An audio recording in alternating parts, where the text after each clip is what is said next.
আজি মহিলা আৰু শিশু উন্নয়ন বিভাগৰ গোৱালপাৰা জিলাৰ ৰংজুলিত অৱস্থিত দুধনৈ শিশু উন্নয়ন প্ৰকল্প বিষয়াৰ কাৰ্যালয়ৰ সন্মুখত অংগনবাদী কৰ্মী সহায়িকাসকলৰ সৈতে কিছু সময় মত বিনিময় কৰা হয়। কালি মুখ্যমন্ত্ৰীয়ে মাননী বৃদ্ধি ঘোষণাৰ পিছতে বিভিন্নজনে বিভিন্ন প্ৰতিক্ৰিয়া প্ৰকাশ কৰিবলৈ লৈছে। যি মাননী বৃদ্ধি কৰা হৈছে সেই বৃদ্ধিত সন্তুষ্ট হ'ব পৰা নাই কৰ্মী সহায়িকাসকলে। সেয়েহে পুনৰ বিবেচনাৰ বাবে চৰকাৰলৈ আবেদন জনাইছে কৰ্মী সহায়িকাসকলে। চাওক বিশেষ প্ৰতিবেদন। যদি চেনেলটোত প্ৰথম হৈ আছে তেন্তে সাবস্ক্ৰাইব এটা কৰি দিবলৈ পাহৰি নাযাব। ধন্যবাদ। আমি যোৱাকালি যেটো কেবিনেটত এটা আমি আমাৰ মাননী বৃদ্ধি আমি আশা কৰিছিলো, আমি বিচৰা ধৰণে চৰকাৰে আমাক কিবা এটা দিব বুলি ভাবিছিলো, কিন্তু ফটোকাৰ ফেল।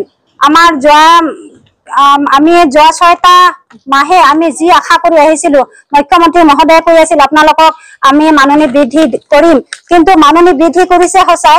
আজি আমাৰ ICDS 11 বছৰ অতিক্ৰম কৰিব।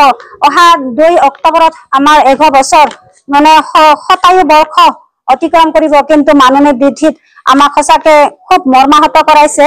সেই গতিকে আমাৰ অসম ৰাজ্যিক অংগনবাদী কৰ্মী সহায়িকা সন্থাই আমি দুধনৈ প্ৰকল্পই আমাৰ কৰ্মী সহায়িকা বান্ধৱীয়ে একত্ৰিত হৈ আমাৰ অফিচৰ সন্মুখত আমি এনেদৰে ক্ষোভ উজাৰিবলৈ আহিছো। আমাৰ যেহেতুকে আমি সঁচাকে মৰ্মাহত হৈছো, সেই গতিকে আমি মুখ্যমন্ত্ৰীলৈকে পুনৰ বিবেচনাৰ অৰ্থে আমি এখন পত্ৰ প্ৰেৰণ কৰিবলৈ ওলাইছো। সেই বান্ধৱীসকলৰ জ্ঞাতাৰ্থে এই পত্ৰখন মই গাই দিবলৈ ওলাইছো। মাননী বৃদ্ধিৰ সিদ্ধান্ত পুনৰ বিবেচনা কৰাৰ আবেদন জনালে অসম ৰাজ্যিক অংগনবাদী কৰ্মী সহায়িকা সন্থাই। পাম 11/7/2025। 10 জুলাই 2025 তাৰিখে অসম চৰকাৰে কেবিনেট সভাই অসমত কৰ্মৰত অংগনবাদী কৰ্মী সহায়িকাসকলৰ বাবে ৰাজ্য চৰকাৰৰ পৰা অতিৰিক্ত মাননী কৰ্মীৰ বাবে 1500 টকা আৰু সহায়িকাৰ বাবে 750 টকা বৃদ্ধি কৰাৰ ঘোষণা কৰিছে। উল্লেখযোগ্য যে 2023 চনৰ 12 অক্টোবৰত মহিলা ও শিশু কল্যাণ বিভাগৰ সঞ্চালকালয়ে এক বিভাগীয় প্ৰস্তাৱ অসম চৰকাৰৰ ওচৰত দাখিল কৰিছিল, য'ত উল্লেখ আছিল কৰ্মীৰ বাবে মাহিলী 5500 টকা আৰু সহায়িকাৰ বাবে 2750 টকাৰ বৃদ্ধিৰ প্ৰস্তাৱ। অসম ৰাজ্যিক অংগনবাদী কৰ্মী সহায়িকা সন্থাই সঞ্চালকৰ উক্ত প্ৰস্তাৱ বিবেচনা কৰিবলৈ পুনৰ আবেদন জনায়। অসম ৰাজ্যিক অংগনবাদী কৰ্মী সহায়িকা সন্থা দুধনৈ প্ৰকল্প। ইনকলাব জিন্দাবাদ, ইনকলাব জিন্দাবাদ।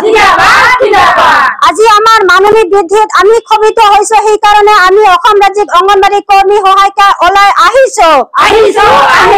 আমাৰ দাবী ন্যায্য দাবী, ন্যায্য দাবী মানি লওক, ন্যায্য দাবী মানি লওক। মাননী বৃদ্ধিত পুনৰ বিবেচনা কৰক মুখ্যমন্ত্ৰী মহোদয়, তালৈ আমি আবেদন জনালো। ইনকলাব জিন্দাবাদ। যোৱাকালি মাননী বৃদ্ধি কৰিলে 15 টকা কৰ্মী আৰু 750 টকা সহায়িকাৰ। তো এই ক্ষেত্ৰত আপুনি কি ক'ব? কি কম মানে, যেতিয়া আমি খবৰটো পালো কেবিনেটৰ যিটো সিদ্ধান্ত, সঁচাকে মৰ্মাহত হৈছো। কাৰণ আমি ইমান দিনে অজস্ৰ কষ্ট কৰি আমি সচলত ধৰ্ণা ইত্যাদি কৰি আমাৰ নিজৰ প্ৰজেক্টত ইত্যাদি আমি বহুত কষ্ট কৰিলো। আৰু তাৰোপৰি আমাক মাজতে মুখ্যমন্ত্ৰীয়ে যিটো টোপ দিলে যে অক্টোবৰৰ পৰা দৰমহা বৃদ্ধি, আমাৰ মনত এটা বিৰাট উৎকণ্ঠা, কিমান দিব বহুত আশাৰে আমি ৰৈ আছিলো। কিন্তু আমাৰ আশাত সঁচাকে কিবা চেঁচা পানী ঢালা নিচিনা লাগিলে। আচৰিত পাইছো আমাৰ ক্ষেত্ৰত যে বাৰে বাৰে কিয় এনেকুৱা কৰে চৰকাৰখনে, খুব মানে দুখ প্ৰকাশ কৰিছো আমি। আৰু তথাপিও আমি পুনৰবাৰ এই যিটো সিদ্ধান্ত আকৌ এবাৰ বিবেচনা কৰাৰ বাবে আমি আটাই আজি সন্মিলিত হৈছো।